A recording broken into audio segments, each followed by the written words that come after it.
Hello anime lovers. तो आज हम बैटल थ्राउन द हेविंस इस एनिमे के अंदर के क्वीन मेडुसा जो most powerful and popular character है बैटल थ्राउन द हेविंस की, इसके जिंदगी के ऊपर बात करने वाले हैं, जिसके अंदर हम जानेंगे क्वीन मेडुसा का जन्म कैसे हुआ था, उसकी और आइस एम्परर की क्या दुश्मनी थी, जियान और उसकी शादी और उनके होने वाले बच्चे, यहाँ तक कि हम उसकी पूरी लाइफ स्टोरी के अंदर बात करने वाले हैं। तो चलिए बिना किसी देरी के वीडियो शुरू करते हैं। क्वीन मेडुसा का जन्म हजारों सालों से एक खास तरह के अंडे से होता आ रहा है, जिसके अंदर क्वीन मेडुसा जन्म लेती है। उसके बाद जब वो बड़ी होती है तब स्नेक एल्डर्स उसे क्वीन मेडुसा बना देती है। लेकिन इस बार जब उस शाही अंडे से क्वीन मेडुसा का जन्म होने वाला था, उसके अंदर एक के बजाय दो जुड़वा बहनें की जन्म होती है। जब वो दोनों बड़े हो जाते हैं तब स्नेक एल्डर्स दोनों को बताता है कि तुम दोनों में से कोई एक ही क्वीन मेडुसा बन सकती है, और क्वीन मेडुसा बनने के लिए तुम दोनों में से किसी एक को अपनी बहन को मारना होगा। दोनों ही बहनें एक दूसरे से बहुत ज्यादा प्यार करती थी, इसलिए बड़ी बहन छोटी बहन के पास जाके उसके हाथ में एक तलवार दे देती है और कहती है कि तुम मुझे मार डालो और क्वीन मेडुसा बन जाओ। और फिर सारे के सारे एल्डर्स इस रिचुअल की तैयारी करते हैं जहां में क्वीन मेडुसा को बनाने वाले होते हैं। लेकिन तभी छोटी बहन अपनी बड़ी बहन के ऊपर अपना मुकुट पहना देती है और वहां से भाग जाती है। उसके बाद बड़ी बहन क्वीन मेडुसा बन जाती है। लेकिन सारे के सारे एल्डर्स क्वीन मेडुसा को बताते हैं कि तुम्हें अपनी शक्तियां पाने के लिए अपनी छोटी बहन को मारना होगा। इसके बाद क्वीन मेडुसा अपनी छोटी बहन को मारने के लिए निकल पड़ती है। लेकिन वो अपनी छोटी बहन को मारना तो नहीं चाहती थी, लेकिन वो एल्डर्स की बातों को ना नहीं कह सकती थी, इसलिए वो अपनी छोटी बहन को ढूंढने के लिए निकल पड़ती है। कुछ दिनों के बाद क्वीन मेडुसा को पता चलता है कि उसकी छोटी बहन आइस एम्परर के साथ है और वो दोनों ही एक दूसरे के साथ प्यार करते हैं। इसलिए क्वीन मेडुसा आइस एम्परर पे हमला कर देती है और क्वीन मेडुसा और आइस एम्परर एक दूसरे के साथ लड़ने लग जाते हैं। लड़ाई इतनी ज्यादा बढ़ जाती है कि दोनों ही अपनी सबसे पावरफुल अटैक को इस्तेमाल करते हैं, जिस वजह से दोनों ही घायल होने वाले होते हैं। तभी क्वीन मेडुसा की छोटी बहन आइस एम्परर और क्वीन मेडुसा के बीच में आ जाती है, जिस वजह से वो मारी जाती है और आइस एम्परर को क्वीन मेडुसा एक श्राप दे देती है, जिसकी वजह से आइस एम्परर की पावर्स एक तरह से सील हो जाती है और क्वीन मेडुसा अपनी बहन को लेके वहां से चली जाती है। उसके बाद बहुत सालों बाद का समय हमें दिखाया जाता है, जहां पे आइस एम्परर श्राप की वजह से बहुत ज्यादा कमजोर हो जाता है और एक रेगिस्तान के बीच में अपनी जिंदगी जी रहा होता है। तभी एक दिन जियान उसके पास आता है, क्योंकि जियान को आइस एम्परर के पास एक खास तरह का नक्शा होता है, वो चाहिए था और आइस एम्परर उसे देने से मना कर देता है। तब जियान कहता है कि तुम मुझसे कुछ भी मांगो, मैं वो तुम्हें ला के दूंगा।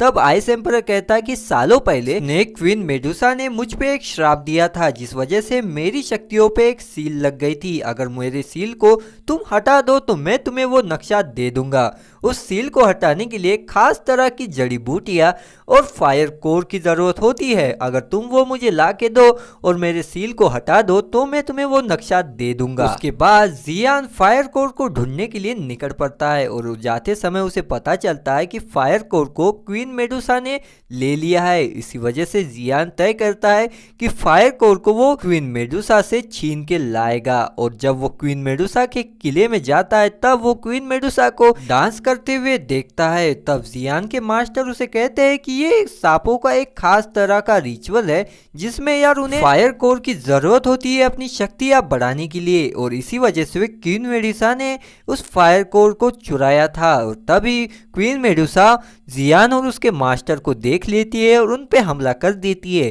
किसी तरह जियान वहां से बच के भाग जाता है। उसके बाद क्वीन मेडुसा अपने किले में उस रिचुअल को कंप्लीट करने के लिए चली जाती है, जिसके पीछे जियान भी चुपके से चला जाता है।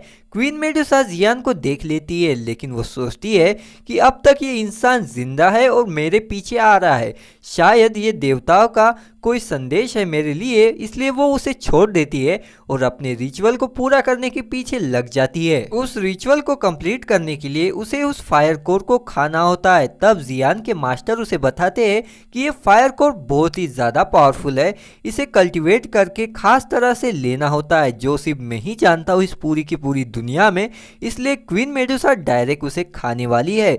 इससे खाने से एक ऐसी पावरफुल ऊर्जा निर्माण होगी जिसे क्वीन मेडुसा शायद ना पचा पाए, जिसकी वजह से वो मारी भी जा सकती है। लेकिन उसी शक्तियों को अब बढ़ाना होगा क्योंकि इंसान क्वीन मेडुसा के लोगों को बहुत ही तेजी तरह से मार रहे हैं, जिस वजह से क्वीन मेडुसा के पास कोई और रास्ता नहीं था। इसी वजह से उस कोर को वो डायरेक्टली खा लेती है, जिस वजह से जैसे जियान के मास्टर ने कहा था क्वीन मेडुसा मर जाती है, लेकिन मरने से पहले वो अपना छोटा सा अंश जियान के पास दे देती है, जिसके अंदर वो स्नेक के रूप में जिंदा थी। और ये बात जियान के मास्टर जानते थे, लेकिन फिर भी वो जियान को कहते हैं कि क्वीन मेडुसा को लेके हम चलते हैं, बिकॉज क्वीन मेडुसा भविष्य में हमारे काम आ सकती है।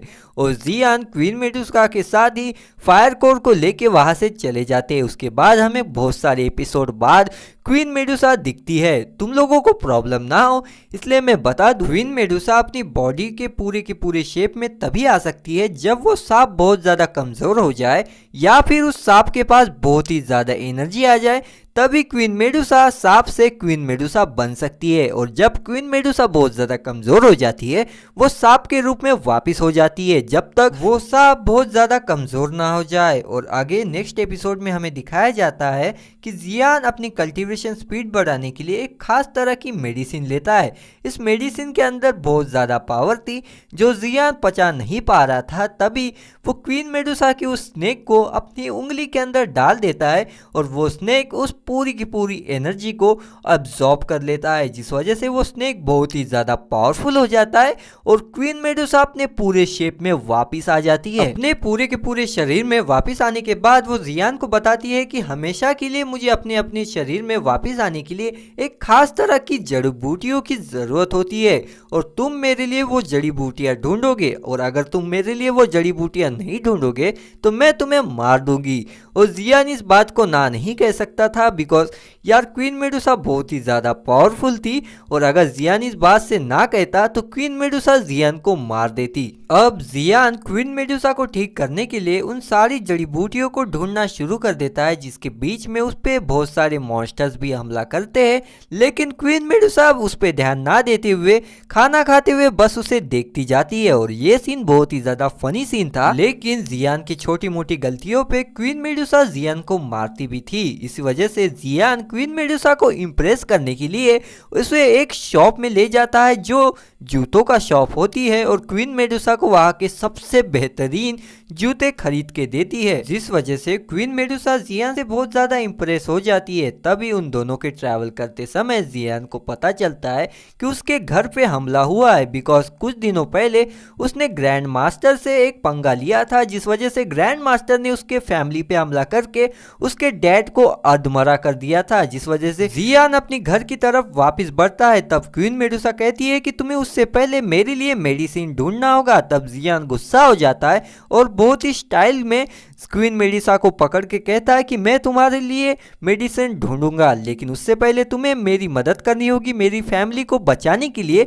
और उसके बाद क्वीन मेडुसा चाहती तो जियान को मार सकती थी, लेकिन वो क्वीन मेडुसा कहीं ना कहीं अब जियान से इम्प्रेस हो चुकी थी, इस वजह से इस बात को वो मान जाती है। उसके बाद जियान जब अपनी फैमिली के पास पहुंचता है तो वो देखता है कि उसके फैमिली मेंबर्स को बहुत सारे लोग तंग कर रहे होते हैं। तभी क्वीन मेडुसा वहां पे आ जाती है और सबको मार देती है, जिसके बाद जियान उस ग्रैंड मास्टर से लड़ने के लिए चला जाता है क्योंकि उसने अपने फैमिली मेंबर्स पर हमला किया था और उसने उसके डैड को बहुत ही ज़्यादा बुरी हालत में कर दिया था।